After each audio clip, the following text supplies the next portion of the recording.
Hey guys, I thought I would attempt to do a video lecture in lieu of obviously what we would be doing in class. So taking all of the pre-writing notes that you guys made on the discussion board on Friday, I've made lists, and I will show you from those lists how to take that pre-writing exercise and turn it into honing in on what 3 or 4 points you would want to use for your paper and how to create a thesis out of that. So we look at the similarities and the differences. If we were in class, I would write all of these up on the board and then we would kind of go through and talk about them a little bit. So that's kind of what I'm going to do.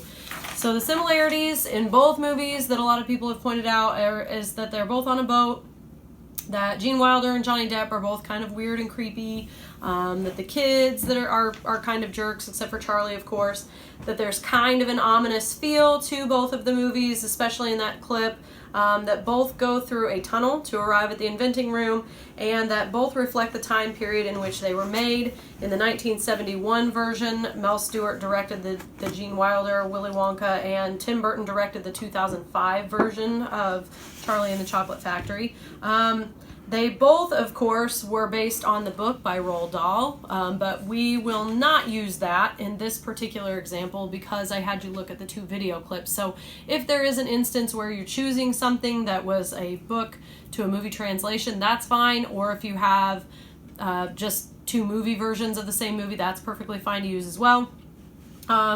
But so there were similarities, a few similarities. There were obviously a lot more differences that you guys noted between the 2 scenes. In the older movie, Gene Wilder is kind of scarier. He gives that kind of wild and crazy rant that is not, by the way, scripted. So the fear on those actors' faces was actually real because they had no idea he was going to do that. It has kind of a psychedelic feel, and his attitude, Gene Wilder's attitude as Wonka, is a little bit crazy. Johnny Depp, he's maybe not as scary. He's just kind of odd and eccentric. He has the banter back and forth with the kids. It's not just kind of a crazy rant. He's making jokes with them. And the overall feel of it is kind of one of a roller coaster. The setting in the older version is through the tunnel, of course, but it's completely dark except for those flashes of fears, actually. The director, also at that time, he, unbeknownst to the actors, found out what they were afraid of, and so that's why you see pictures of chickens getting their heads chopped off and bugs and things like that. And it's also completely dark in the tunnel. The boat is old-timey. It's kind of more realistic. It looks like more one of those like paddle boat type jobbies. The music is ominous in the older version, but it's also strangely absent, which can be a little bit creepier when he's giving his rant, because if his rant is the only thing that you're focusing on instead of any kind of background music, then that's the only thing you have to focus on. It makes it a little bit crazier. In the new movie, the boat itself is a little bit more whimsical. It looks kind of like a pink gummy dragon. In the tunnel itself, the lights are on. Again, it kind of has this point of view of like a roller coaster. The music in it is a little bit ominous. The drums that are playing whenever the Oompa Loompas roll up is maybe a little bit unnerving at first, but then the Oompa Loompas kind of chuckle and take the edge off of that.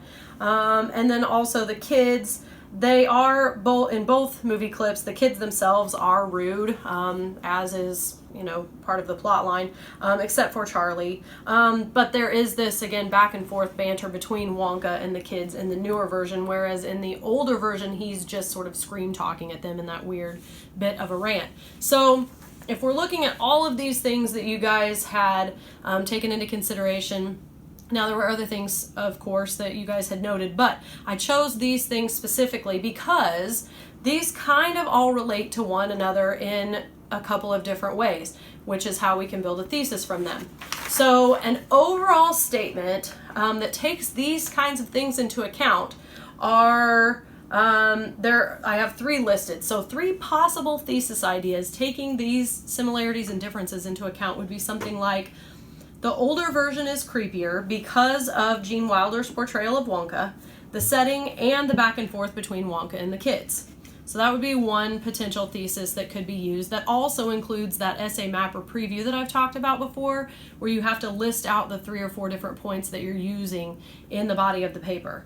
A second thesis option would be that Gene Wilder plays a better, or at least a more ominous Wonka, That would be the statement, and then of course your statements backing that up, your 3 or 4 points backing that up would be because of his rant, his obvious displeasure with the kids, and because of his attitude. Those would be the 3 things that you could really focus on to build up that thesis. The third thesis possibility, again, using all of the same data that you've collected here on the other side, but these are just 3 possible versions of a thesis you could come up with, that the setting in the older one makes that version more psychologically disturbing in that scene in particular. Because, again, of the rant, because of the tunnel itself and the way the movie was shot, and because of the very real fear on behalf of the actors. Again, like I had mentioned, that wasn't scripted.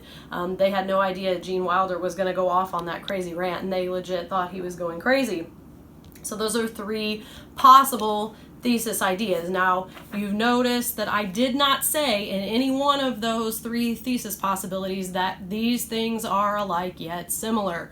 We've already determined that they are alike yet similar, but in your thesis you have to take it a step further and actually say something about what those similarities and differences mean to the interpretation of the movie then. Or if you wanted to go in a whole other direction, a possible thesis statement could be something that focuses on the production, saying something along the lines of the newer 2005 version of Charlie and the Chocolate Factory is more appealing than the 1971 version because of its more advanced production and cinematic techniques. Now, for that particular thesis, you would obviously have to choose different points. You could talk about the setting like we talked about earlier and the differences, but then you would want to focus a little bit more on the cinematic qualities of the 2 movies. You would want to talk about maybe the cleaner video, the production value, the technology available to the 2005 version, something like that. Or, again, another direction in which you could take a thesis statement, looking at these 2 video clips, is to say something along the lines of, your thesis statement could focus just on the character of Wonka himself and argue some case for which actor did the better job. If you wanted to say that Gene Wilder did a better version of portraying Wonka, that would be fine, but you would have to focus on 3 elements of the way he portrayed that character. And in that case, you could go outside the tunnel scene itself, but you could look at different scenes from that whole movie.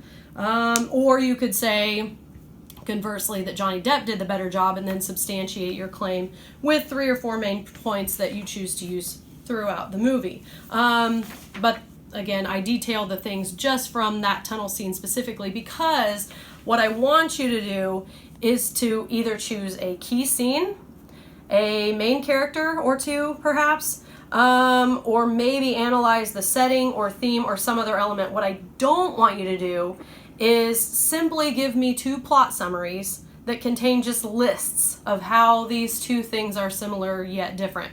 Obviously, any 2 things in the whole world are similar yet different, but you have to focus your thesis enough that it's actually saying something about those 2 pieces of media.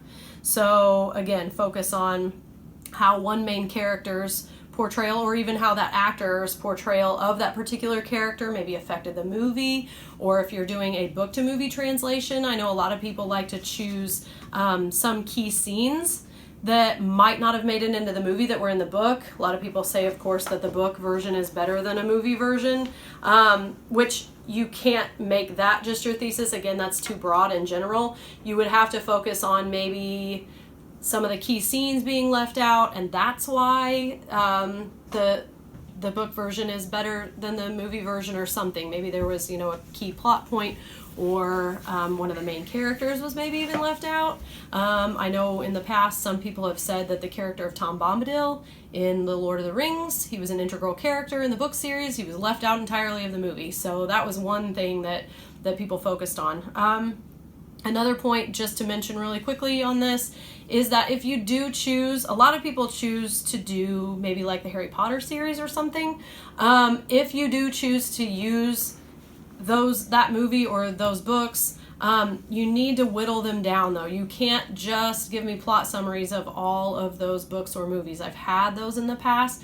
So what I would encourage you to do is choose maybe how the character development went from one book to the other, or how the character development translated from the movies from the books into the movies, or something like that. Or if you choose Lord of the Rings, again, that's another area that people have chosen to do in the past, and they've made the mistake of trying to cover all of the similarities and differences between the movie and the book. And I don't want this paper to simply be a list of the similarities and differences. So make sure that you're focusing on something in particular. If you ever have a question about how to form your thesis or what to include as your 3 to 4 main points, or if your thesis is strong enough, please feel free to email me. I will look at a thesis statement at any time, and I will look at any of the stuff that you have at any stage of the writing process. Just send it to me in an email and I will try to get back to you as soon as possible. Thanks, guys, and I hope this helps. Please, again, contact me with questions.